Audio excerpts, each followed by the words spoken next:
乡亲啊，继续来看如龙啊，伫台湾自产的第一台轿车，当时有来办号名比赛，结果就是高雄一个阿嬷甲号做辉玲来得奖，摕到10万块的奖金。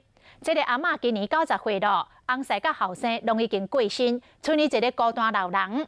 阿嬷行动无方便，要申请长照的居家清洁的服务，但是这2年来申请过4届，拢互高雄市的长照中心来拒绝。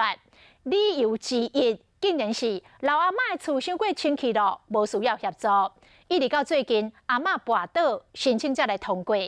阿嬷是真害头，敢讲一定要等到老火啊摔着伤，或者是破病未行，才申请会过咧。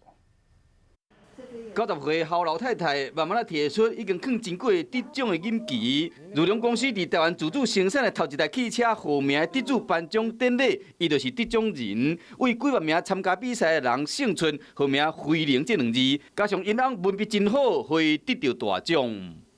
那个时候急诊不是很这个嘛，非要的领养嘛。我讲我们叫飞领好了，他只要车子跑得快、跑得稳就好了。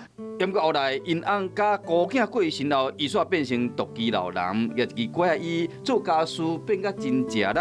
想要到2年来申请长照居家清洁服务拢无通过，卫生局人员评估了，讲这话会真艰苦。你能吃饭，你能睡觉。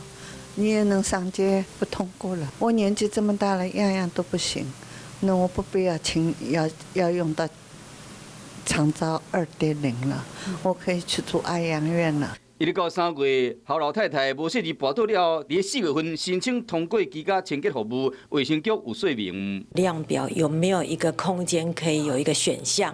那针对这样的一个长辈，我们可以提供类似这样的一个居家服务。那我们已经有跟中央来做反映。不过老太太是积极讲，这个量表定了伤死，唔通等老大人受伤了后才来补救。